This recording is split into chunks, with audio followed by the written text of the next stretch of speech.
इस तेज भागती जिंदगी में अधिकतर लोग अपने घुटने और पैर दर्द की समस्या से परेशान रहते हैं, जिस वजह से लोग अपना उपचार कराने के लिए अस्पताल और डॉक्टरों के चक्कर लगाते रहते हैं। अगर आप भी अपने घुटने व पैर दर्द की समस्या से परेशान रहते हैं तो आप अपने घर बैठे भी घुटने और पैर दर्द की समस्या से कुछ हद तक छुटकारा पा सकते हैं। जी हाँ, ठीक सुना आपने, क्योंकि योग करने से कई रोग दूर होते हैं, जिसमें घुटने और पैर दर्द के सरल आसन करने से आपका दर्द गायब हो सकता है। इसको लेकर लोकल 18 की टीम ने अल्मोड़ा के योग निलयम संस्थान में जाकर यहाँ के योग ट्रेनर अमितेश सिंह से खास बातचीत की। उन्होंने बताया, आजकल की दौड़ भाग जिंदगी में अधिकतर लोग अपने घुटने और पैर दर्द की वजह से परेशान रहते हैं। घुटने और पैर दर्द के ऐसे कौन से सरल आसन हैं, आइए हम आपको उसके बारे में दिखाते और बताते हैं।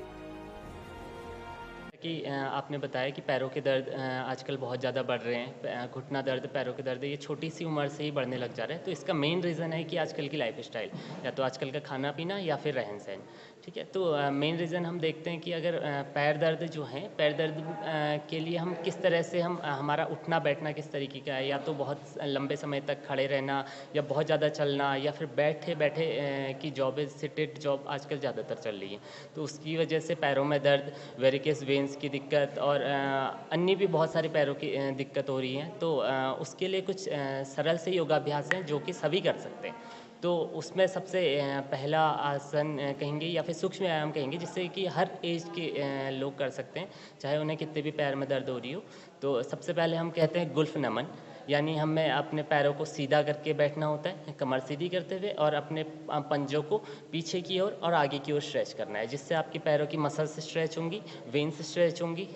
तो उसकी वजह से ब्लड सर्कुलेशन प्रॉपर होगा और पैरों में दर्द सही हो सकता है। उसी के बाद उसी का सेकंड वेरिएशन हम गुल्फ चक्र करेंगे। अपने पंजों को क्लॉकवाइज और एंटी क्लॉकवाइज रोटेट करना होता है। और उसके बाद ही हम कहेंगे जैसे घुटना चालन। अपने घुटने को पकड़कर आपको सांस के साथ ऊपर की ओर और सांस के साथ नीचे की ओर चलाना होता है, जिससे आपके घुटने पर मूवमेंट प्रॉपरली होती है। तो और उसके बाद कुछ सूक्ष्म व्यायाम के बाद हम आते हैं कुछ सरल से आसनों पर, जैसे कि रहा त्रिकोणासन। त्रिकोणासन में हम क्या करते हैं कि हम खड़े होकर अपने स्थान पर खड़े होंगे, अपने पैरों को अपने 1 फीट के फासले पर फैलाते हैं, दोनों हाथों को अपने कंधों के बराबर फैलाएंगे, और उसके बाद धीरे से हम दाहिनी ओर झुकते हैं। अपने अपने दाहिने हाथ को अपने बाएं पंजे की ओर रखते हैं ज़मीन पर, और दूसरा हाथ हमारे ऊपर की ओर रहता है। तो इसी प्रकार इसको दूसरी तरफ भी करेंगे, जिससे आपके पैरों पर अच्छा खासा स्ट्रेच होगा, hamstring muscle, calf muscle stretch होगी। तो इस प्रकार बाद रहा गरुड़ासन। अगर दूसरा आसन बात करें तो गरुड़ासन पर भी इसी तरह हमारे हैमस्ट्रिंग मसल, काफ मसल और पैरों पर मजबूती आती है। तो गरुड़ासन को करने के लिए अपने पूरा बॉडी वेट दाहिनी पैर पर लाएंगे। उसके बाद अपने बाएं पैर को घुमाते हुए अपने दाएं पैर पर लपेटेंगे, और उसी प्रकार जो पैर गया हुआ है, यानी बायां पैर गया हुआ है, तो उसी प्रकार बायां हाथ ऊपर से जाते हुए हम गरुड़ के समान मुद्रा बनाएंगे। और इसके बाद तीसरा आसन है तितली आसन या भद्रासन। हम इसे कहते हैं, बटरफ्लाई पोज भी हम इसे कहते हैं। तो इसके लिए सबसे पहले हम बैठ जाते हैं और अपने दोनों पैरों के तलवों को मिलाकर अपनी गुदा मार्ग की ओर स्ट्रेच करते हैं, और अपने कमर को सीधी करते हुए धीरे धीरे अपने घुटनों को चलाने का प्रयास करते हैं। इससे हमने पहले बात करी सूक्ष्म व्यायाम की। सूक्ष्म व्यायाम में गुल्फ चक्र, गुल्फ नमन और घुटना चालन का, इससे हम किसी भी एज ग्रुप के व्यक्ति कर सकते हैं। जब आपको दर्द हो रहा हो आप तब भी इनका अभ्यास कर सकते हैं।